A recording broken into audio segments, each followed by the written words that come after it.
donc je vais expliquer la technique opératoire de la multiplication avec un chiffre ou deux chiffres multiplicateurs ou plusieurs. Voilà, je vais faire d'abord un bref rappel de ce que c'est que la multiplication. Alors, je suis gaspille avec ça, mais il faut toujours faire le lien entre la technique opératoire et puis son utilisation pratique.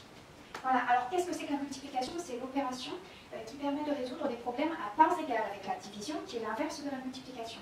Voilà, alors qu'est-ce que c'est qu'un problème à parts égales? Eh bien, c'est un problème où on a des ensembles de valeurs égales. Par exemple, là, j'ai 3 sachets de billes, et dans chaque sachet, vous avez le même nombre de billes, 5 billes dans chaque sachet. Alors la multiplication, elle va me permettre de trouver le tout. Le tout quand je connais le nombre de parts, là j'ai 3 sachets, et puis la valeur d'une part, 5 billes par sachet.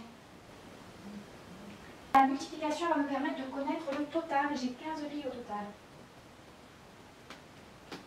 Je vais multiplier 634 par 4. 634, c'est le nombre que je multiplie, c'est le multiplicand. 4, c'est le multiplicateur. Et le résultat de ma multiplication s'appellera le produit. Pour faire cette multiplication, je vais considérer le nombre à multiplier dans sa décomposition additive. Pourquoi je fais ça? Parce que dans l'opération en colonne, je fais exactement la même chose qu'en calcul mental, c'est-à-dire que je décompose pour simplifier les calculs. 600, c'est-à-dire 6 centaines, 30, c'est-à-dire 3 dizaines, et 4 unités. Je vais utiliser les disques nombres de la méthode de Saint-Gaton pour faire ma petite démonstration.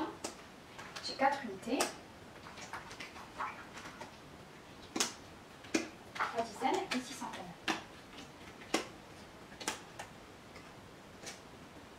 Voilà, je vais commencer par multiplier les unités. Je vais faire donc 4 fois 4. Là, il faut savoir cette table de multiplication, il n'y a pas de secret. Bien sûr, on peut les avoir à côté de soi, mais ça va vous servir dans la vie, donc autant les apprendre par cœur tout de suite. 4 fois 4, ça fait 16. 16, je ne peux pas mettre 16 unités dans ma colonne des unités. Je ne peux pas mettre un nombre à 2 chiffres. Donc je vais garder des 16 unités, 6 unités qui vont rester donc dans la colonne des unités, et je vais transformer les 10 unités en une dizaine.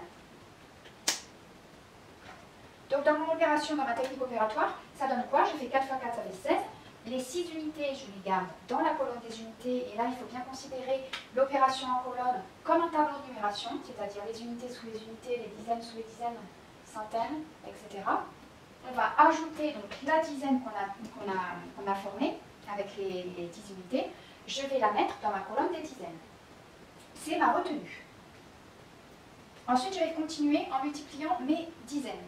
Je vais donc faire 4 fois 3, et quand je fais 4 fois 3, c'est 4 fois 3 dizaines. Donc je vais, mon résultat, ce seront des dizaines. 4 fois 3, ça fait 12. Ce sont 12 dizaines. 12 dizaines que je ne peux pas mettre dans ma colonne des dizaines. Alors, la dizaine qui est ici, je ne vais pas ajouter tout de suite. Je n'ai pas fait 4 fois 4 dizaines. J'ai fait 4 fois 3 dizaines parce que cette dizaine-là, elle est déjà le résultat de la multiplication précédente. Je l'ajoute après. Donc j'ai fait 4 fois 3, 12, plus une dizaine, ça me fait 13 dizaines à mettre et que je ne peux pas mettre dans ma colonne des dizaines. Donc je vais garder 3 dizaines dans la colonne des dizaines et les 10 dizaines, les 10 autres dizaines, je vais les transformer en une centaine.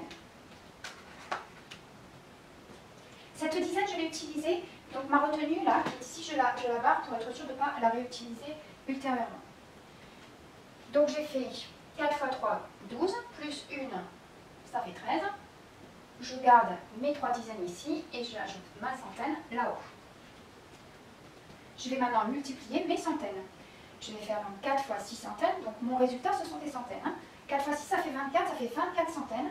Et j'ajoute à ces 24 centaines la centaine que j'ai fabriquée, entre guillemets, avec la multiplication précédente. Donc ça fait 25 centaines. Donc je vais garder 5 centaines dans la colonne des centaines.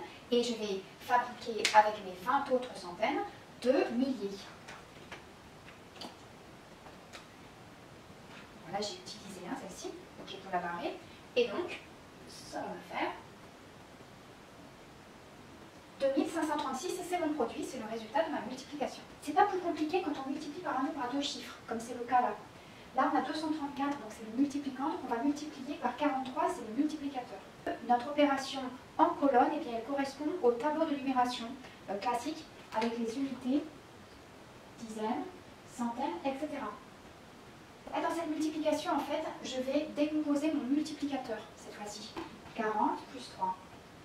Et donc, je vais multiplier dans un premier temps 234 par 3, première ligne, et ensuite, je vais multiplier 234 par 40, deuxième ligne. ensuite je mettrai ensemble les deux produits. Je commence par les 3 unités par lesquelles je vais multiplier 234. Donc le 4, je ne m'en occupe pas. Si votre enfant a du mal et passe toujours du 3 au 4, eh bien vous surlignez d'abord le 3 pour qu'il se souvienne que d'abord on fait la multiplication par 3. Ou bien sur le côté droit, vous écrivez multiplié par 3. 3 fois 4, ça fait 12. Je peux mettre mes unités dans la colonne des unités et je vais mettre une dizaine, donc les 10 unités qui me restent que je transforme en dizaines, dans la colonne des dizaines. Je suis toujours dans la multiplication par 3, je ne touche pas au 4 là. Ensuite, j'ai 3 fois 3, ça fait 9. 9 plus, j'ajoute la dizaine, donc ça fait 10 dizaines.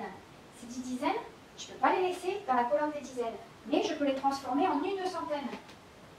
Non, là j'ai utilisé. Donc, il ne me reste plus de dizaines, puisque j'ai tout utilisé pour faire une centaine. Retenu au-dessus des centaines. Je suis toujours dans la multiplication par 3. 3 fois 2, ça fait 6. J'ajoute une centaine, ça fait 7 centaines. Donc j'ai 7 centaines ici, dans la colonne des centaines. Je vais maintenant faire 234 fois 40.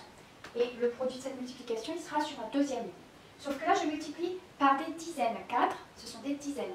Donc je ne peux pas obtenir d'unité, je vais forcément obtenir des dizaines ou des valeurs plus grandes que des dizaines.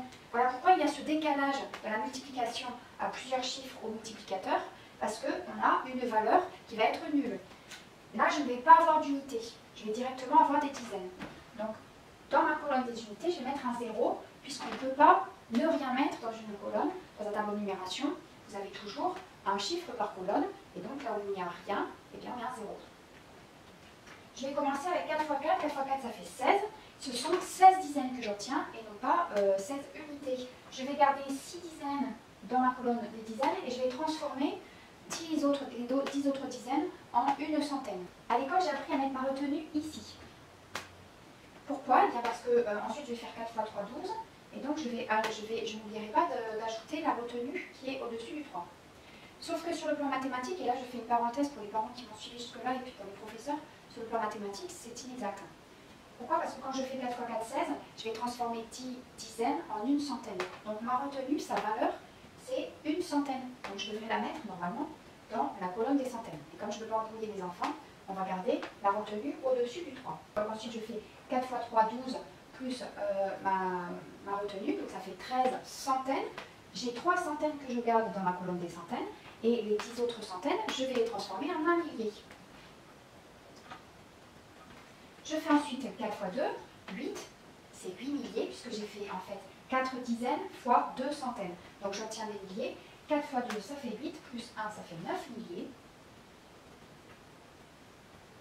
Voilà, j'ai le produit donc de 234 par 40 qui est sur cette ligne. Et maintenant que j'ai les deux produits, je vais pouvoir additionner les deux pour avoir le produit de 234 fois 43.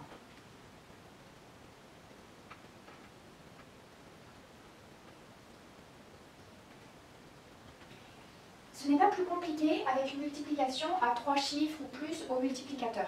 Simplement, ce qu'il va falloir retenir, c'est qu'il y aura à chaque fois un décalage. Quand vous allez multiplier par une dizaine, eh bien vous allez commencer à mettre votre produit à partir de la colonne des dizaines, ce qui est logique, etc.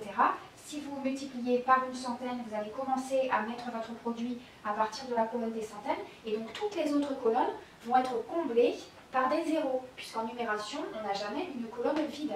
On va combler par des zéros. J'espère que ma vidéo vous aura permis de comprendre le mécanisme de la technique opératoire de la multiplication. Je vous remercie, à bientôt.